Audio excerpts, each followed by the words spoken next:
Welcome to The Explainer. You ever wonder how a local coffee shop suddenly shows up on a street corner halfway across the world? Or how a tech startup from, one country can just completely take over markets everywhere else? Well, today we are breaking down that exact journey, the wild world of international marketing. To really get our heads around this, we're going to follow a company, let's just call it Acme Widgets, as it takes its very first steps out onto the world stage. We'll see how it navigates all the incredible opportunities and, of course, all the hidden traps of going global. You know, every single global giant starts somewhere. And for our company, Acme Widgets, that journey begins with a product that's an absolute smash hit at home. They basically sold one to everyone they can in their own country, and now they're looking out at this huge world full of new customers. And this slide really shows you how that evolution usually happens. For Acme, it all starts at step 1, being really good at home. Then, maybe they get a few random orders from overseas. Boom, that's step 2, exporting. As they get a bit more serious, they start tweaking their widgets for different countries. Now we're talking international marketing. Eventually, they might start thinking in regions. And then, finally, they hit that fully integrated global strategy. It's a crawl, walk, run kind of thing. Now, in those early days, Acme, just like most companies, has what you'd call an ethnocentric orientation. It's this really natural assumption that, hey, what worked for us here at home is obviously the best way, so it's going to work everywhere else, right? But as we're about to find out, that belief, well, it's one of the very first and biggest hurdles they have to get over. Right, so Acme Widgets learns a massive lesson, and they learn it fast. The world is not just a bigger version of their hometown. You can't just ship the same product with the same ads and expect it to work. Before they can even think about succeeding, they have to do some serious homework. And this right here, this is the core of the whole challenge. Going international means you're suddenly juggling all these different environments at once. Success isn't just about how good your product is anymore. It's about deeply, truly understanding the local culture, the political vibe, and the legal system of every single new market. Let's start with the big one, culture. And this is where it gets absolutely fascinating. Take this idea of individualism versus collectivism. In a country like the United States, an ad for an Acme widget would probably be all about personal success, how this thing helps you get ahead. But in a more collectivistic culture, that message has to completely change to focus on how the product benefits the family or the whole community. It's the exact same product, but it needs a totally different story.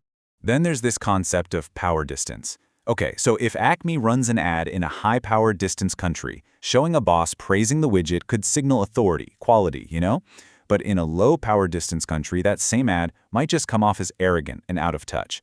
This one cultural difference can change everything, from your ads to how you even set up your local office. And it's not just culture.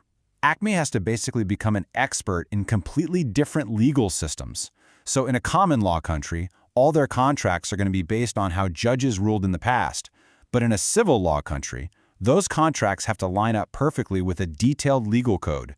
If they get this wrong, we're talking about massive, costly lawsuits, maybe even losing their patents. Okay, so armed with all this new knowledge about culture and law, it is time to make the big leap. The question is no longer if they should go abroad, but how. How does our company actually, plant its flag in a new country? And there is no single right answer here. Not at all. Every single choice is a strategic trade-off. It's this constant balancing act between the money you put in, the control you want to keep, and the amount of risk you're really willing to stomach. This table breaks down the main options really nicely. If Acme is just, dipping its toes in the water, they might start with exporting. It's cheap, it's safe, but they basically lose all control once the product leaves their factory. On the other extreme, if they are absolutely sure about a market and want total control, they could go for foreign direct investment, build their own thing from scratch. But wow, that is a huge financial gamble. And in between, you've got these other options like licensing and franchising. Franchising is a super popular way to go. I mean, think about McDonald's or KFC, right? It lets a company expand incredibly fast because you're partnering with local business owners who bring their own money and their own drive, while you just provide the famous brand and a proven recipe for success. So, Acme Widgets has done it. They've planted their flag in new markets. They've made it. But the journey is not over. Not even close. In fact, it's just entered a whole new phase. Now they have to play the global game. And they're not just competing with the guy down the street anymore, they're competing on a worldwide stage. At this point, Acme's entire strategy is being shaped by these massive global forces. So market drivers mean that customers in Tokyo might want the exact same thing as customers in Toronto. Cost drivers mean they can make things cheaper by sourcing parts from all over the world. And competitive drivers? That means they are now in a fight with rivals they've never even heard of from continents away. So if there was one lesson to take away from Acme's whole journey, it's really captured in this quote. The rewards for going global are absolutely immense, but the challenge is just as big. It takes a completely different mindset, a way deeper level of research, and a much greater willingness to adapt than just being successful at home. This whole journey, from being a local hero to a global player, it's not some textbook theory. It's happening all around us, right now. Which brings us to a final thought.